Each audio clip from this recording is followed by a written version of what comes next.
There's a quiet but massive shift happening in the world of leadership. Seriously, the old playbook, the one based on control and command, it's being thrown out.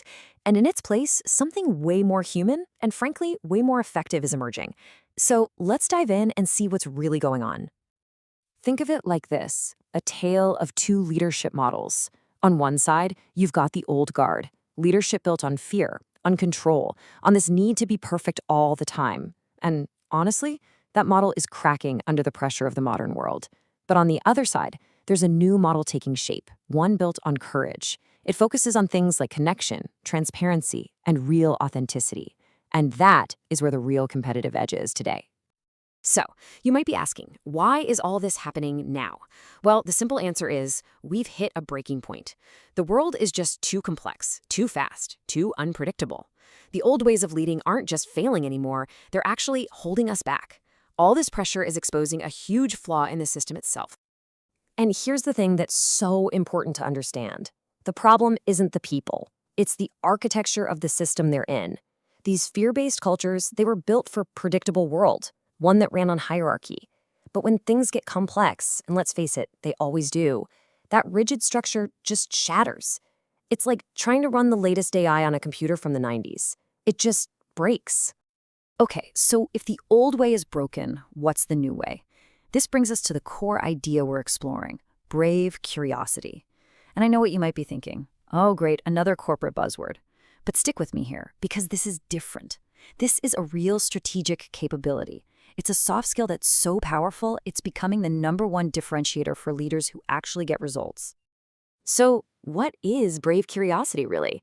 Well, it's the ability to step into all that uncertainty, not with all the answers, but with a sense of total openness. It's about leading with transparency, vulnerability, and authenticity. At its heart, it's a total pivot, right? Away from that need to control everything and toward a genuine desire to connect with people. I love this quote because it just nails the mindset shift. Think about it. It's about letting go of that deep-seated need to be right, and instead focusing on a desire to get it right, to find the truth together, even when it's uncomfortable or makes you question everything you thought you knew. Okay, so this isn't just some vague, fluffy concept. Brave curiosity actually has a blueprint.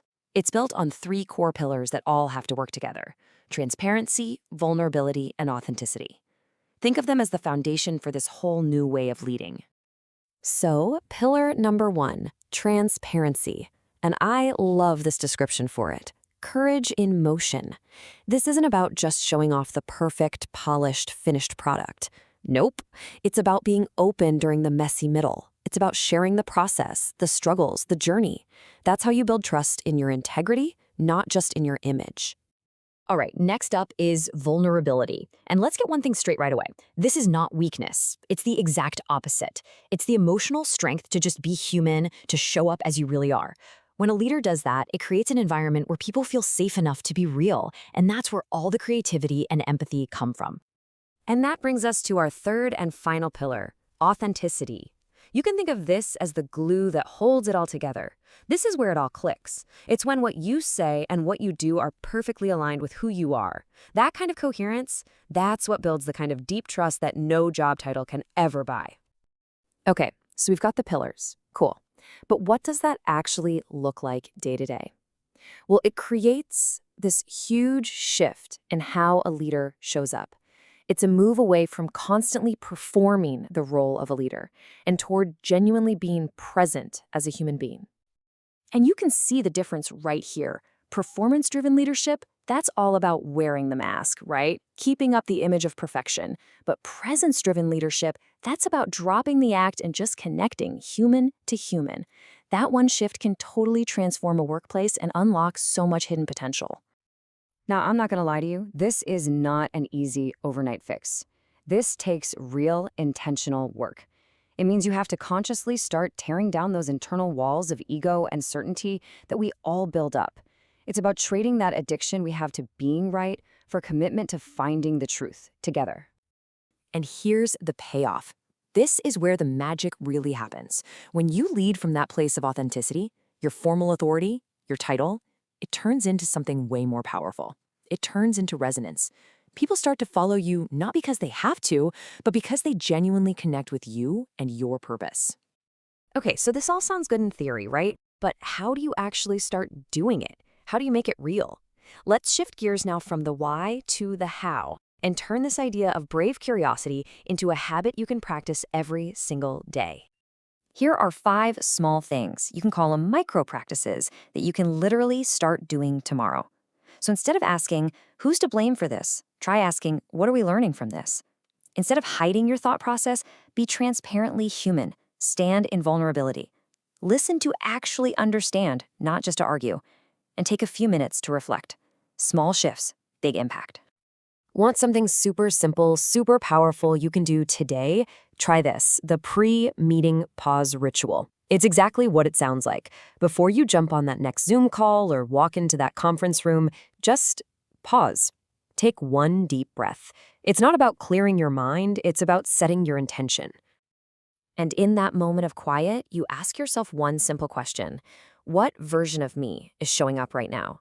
The defended one with all my walls up, or the curious one who's open and ready to connect? Just asking that question can instantly shift your entire energy. It's an incredibly powerful little tool. Okay, so let's talk brass tacks. Does all this being human stuff actually work? Does it affect the bottom line? The answer is a resounding yes. This isn't just fluffy, feel-good stuff.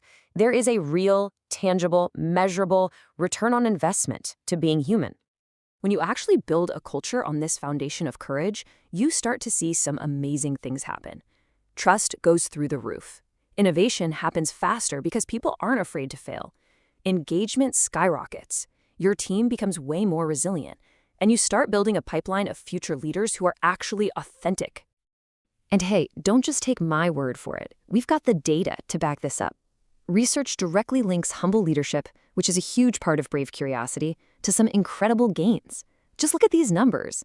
We're talking a 62% increase in trust, a 40% jump in employee engagement, a 33% boost in task performance. This stuff isn't soft. It is a straight-up strategic advantage. So at the end of the day, here's the big takeaway. Courage-based cultures don't just feel better to work in. They flat out perform better. They build your team's capacity to learn, to adapt, and to grow faster than the complexity of the world around them. And that all boils down to this one final, powerful idea. It all starts with courage. When a leader makes the choice to show up with brave curiosity, it creates true alignment in their team. And from that alignment, well, from there, everything else, trust, innovation, performance, everything grows. And so we're going to leave you with this. The journey of leadership, it really is a game of strategy and choice. And the most important question isn't what we've talked about here today, it's what you are going to do with it tomorrow. So how will you play your next move?